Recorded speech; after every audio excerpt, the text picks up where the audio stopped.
E aí pessoal, meu nome é Gustavo, sou graduando em Engenharia Elétrica pela UFTF e hoje venho resolver o exercício 12.5 do livro Fundamentos de Circuitos Elétricos do Sádio. O exercício 12.5 ele vai falar pra gente que a gente tem uma carga conectada em estrela e a gente tem as expressões no domínio do tempo das tensões de linha neutro, né, que seria tipo a tensão de fase, nos terminais, e ele vai dar as expressões pra gente, né, e depois ele pede pra gente escrever as tensões de linha VAB, VBC e VCA, né. Como é que a gente vai fazer isso? A primeira coisa é entender o que está acontecendo em cada uma dessas nossas expressões, né? A gente, quando fala de circuitos trifásicos, normalmente trabalha com fasores, né? Mas quando a gente se depara assim, com exercícios desse tipo, a gente às vezes pensa assim, pô, né? Como é que eu resolvi isso e tudo mais? Mas não muda muita coisa. Eu vou explicar mais ou menos qual que é o nosso raciocínio, né? Pensando em fasores, quando a gente vai tirar um fasor de uma expressão no domínio do tempo, o que a gente faz? A gente acha o módulo daquele fasor, que vai ser o valor de pico ali para aquela expressão, e a gente acha a fase. Quem que é o valor de pico? Vai ser o 120. Por quê? Porque o cosseno ele vai oscilar, né, entre valores de 0 e 1. Então, como o maior valor que o cosseno pode assumir é 1, então o maior valor que essa expressão pode assumir é 120. Ok, temos o nosso módulo. Eu vou até escrever o fasor aqui para ajudar a gente a entender melhor, né?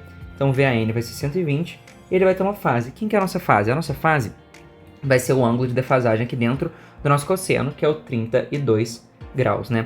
Por que que a nossa velocidade angular não vai ser importante aqui? O nosso ômega, né? Nossa frequência angular, perdão. Ela não vai ser tão importante, ela não vai ser importante, na verdade, porque ela não vai mudar de um para o outro, né? Porque o sistema todo está na mesma frequência, e é isso que importa, né? Então, o que a gente vai usar para fazer conta aqui é o módulo e a fase de cada um. Ok, mas eu vou mexer só com esse cara aqui para mostrar que dá para fazer. O que a gente tem que fazer? Se a gente fosse mexer dentro do nosso fasor, o que a gente faria para ter essa defasagem, né? A gente tem uma sequência positiva aqui. Por que sequência positiva? Porque o VBN está defasado em menos 120 graus e o VCN está defasado em mais 120 do VAN. Então, a gente tem uma sequência positiva aqui de fase. Então, A, B, C. Ok. Como é que a gente faz para passar de fase para linha? Quando a gente tem uma sequência positiva, a gente defasa em mais 30 graus e multiplica o módulo por raiz de 3, que é o que a gente faz com o nosso fasor.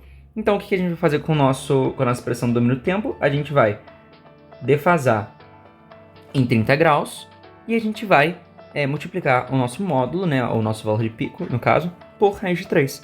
Então, a gente vai ter 120 que multiplica a raiz de 3, cosseno de ômega t, né, o ômega t eles não se alteram, mais 62 graus.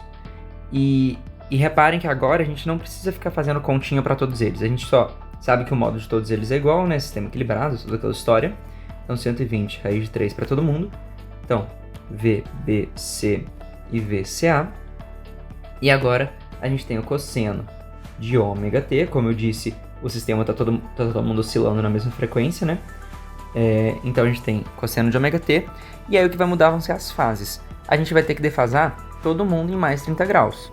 Então a gente vai ter esse cara aqui como menos, vou até apagar aqui, escrevi errado, menos 58, né, graus.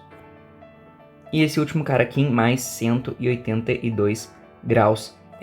Às vezes, isso aqui tá tudo em volts, né? Esse aqui poderia ser uma resposta, tudo bem, mas é mais comum a gente usar essa defasagem aqui em valores entre 0 e 180, né? Já que a gente tá usando o negativo para um, positivo para outro, tudo mais, é mais comum a gente fazer isso e usar para valores menores que 180 e maiores que 0, né? Então, a gente vai fazer 360 graus, no caso, a gente vai fazer 182 graus menos 360 graus.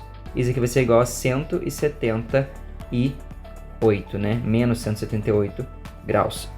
E por que eu fiz isso? Porque agora a gente pode reescrever a expressão do VCA dessa maneira aqui, ó, 120 raiz de 3 cosseno de ômega t menos 178 graus de defasagem.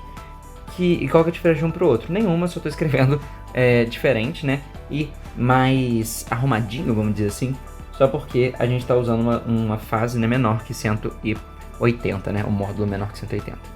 Mas então é isso.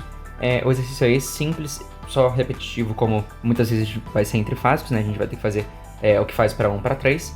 Mas é basicamente isso. Espero que tenha ajudado. Se puder deixar seu like e se inscrever no canal, eu agradeço muito. Até a próxima. Valeu!